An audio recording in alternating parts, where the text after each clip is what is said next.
Let's go.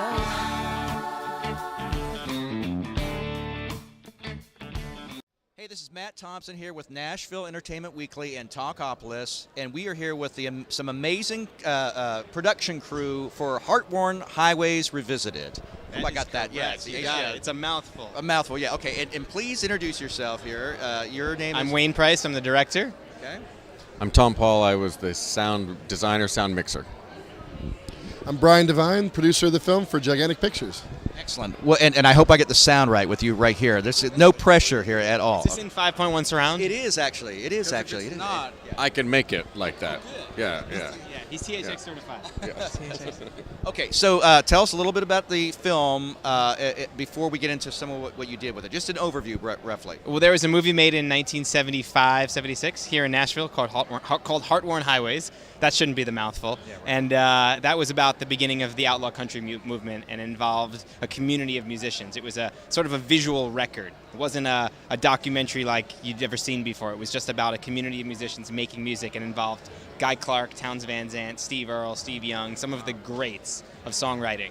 And 40 years later, I made a remake of the film with a whole new community of musicians. When I say remake, we just followed the original tone of the original film with a whole new group of musicians.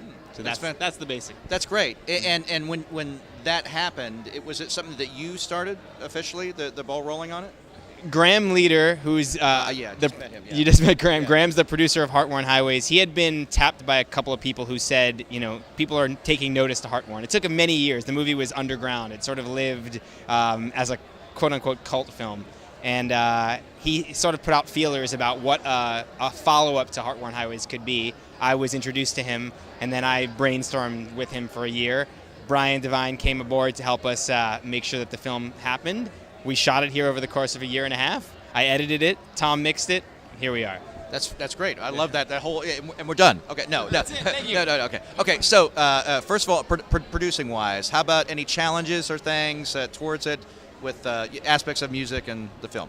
Well, the thing is, it's a verite movie, so you don't know what you have until you have it.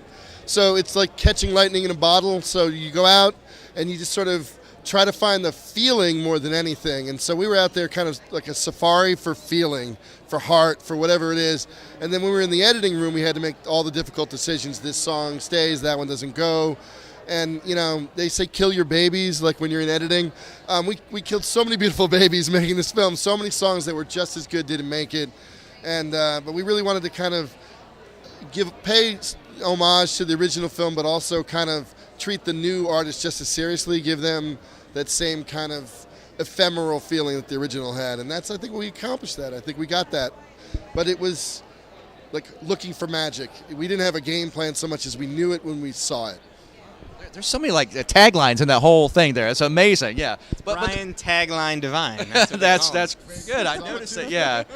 Some of the best magic though was created by putting people from the original movie in a room with the people from the new movie, and the respect that the young people have for these characters from the 40 years ago movie is just awesome, and you can feel it. And the brilliance in any one given room with a couple of these people was just blinding.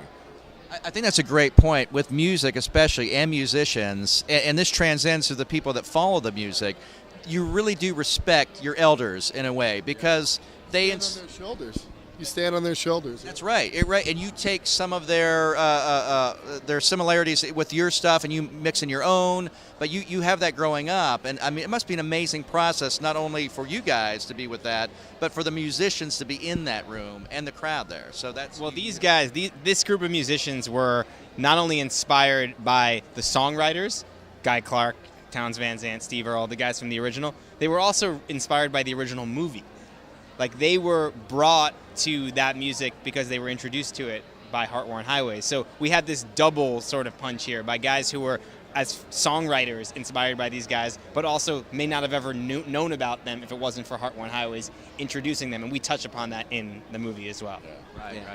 Right. Okay, as far as getting everyone together musician-wise for the new ones, was that challenging to pull this in, or did they just, the list was like extensive? Uh-oh, Graham's here. Graham. Yeah. I just wanted to get them real quick in case I didn't know who all was going, and this is all in the interview. gotta get Yeah. going. To be there by 9 because if people don't, it's 10 to 9. I'm going to be 10 minutes late. Okay, we're going to wrap this up in 30 seconds, and we will talk to Graham in a little bit from City Winery later. Yes. Yes, I'll answer that question really quickly. Right. Challenges.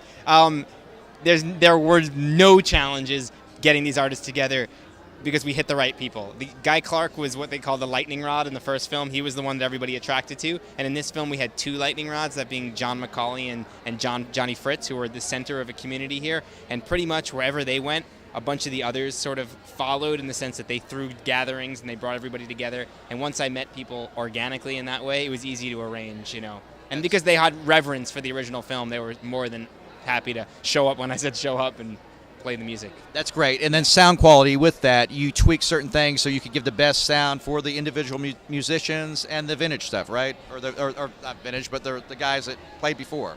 Well, the original film sounded really good on its own, and we kind of retained that whole quality. But the new stuff, we were fortunate to have a wonderful recordist here by the name of Ron DeCiani, a local Nashville guy, actually. That's a nice plug for them. Yeah. Came out with just a great passion, great mics, and a real care, and got great tracks. So it was a pleasure to mix. That's fantastic. Okay, and we're going to let you guys close out because we're going to City Winery to get a little bit more of them later. But any last word, Brian, from you too? It's just great to bring this film home. It was born here. Its heritage is here, and so it's just our heart is in Nashville for sure. That's fantastic. Thanks a lot, and we wish you the best of luck with everything. And we'll look forward to talking to you guys soon. Thanks again.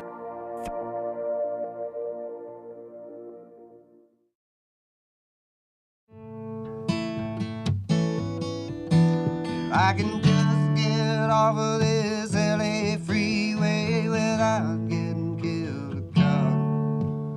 I'll be down the road in a cloud of smoke to some land I ain't bought if I can just get off of this LA freeway. I'd like to introduce myself. I'm Towns Van Zant, and this is my dog Geraldine here. Geraldine, come here. Geraldine. It's the first song I ever wrote, by the way. Is it? Well, sometimes I don't know where this dirty road is taking me. And it's all right now. I just hit my stride. Women love an outlaw, I heard folks say. And I'll be an outlaw till my dying day.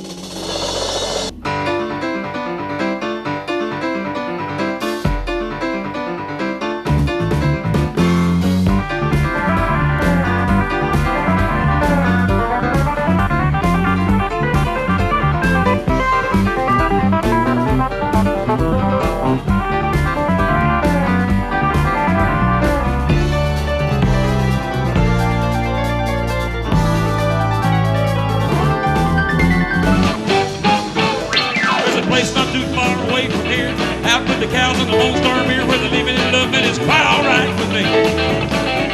They call it Texas, it's a mighty fine place to be. Russ, Texarkana, El Paso, and Oklahoma, out to old Mexico, and there's Houston, Dallas, Austin, and San Antonio. People in Texas sure do make me feel at home.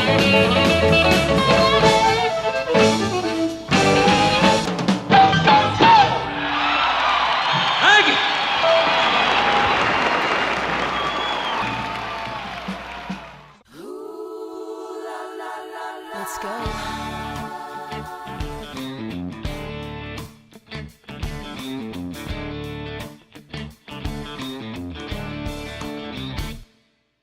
He ain't got your swagger. No, he ain't got that little cleft in his chin. He ain't no way better. 'Cause you're the baddest country boy, sweetest.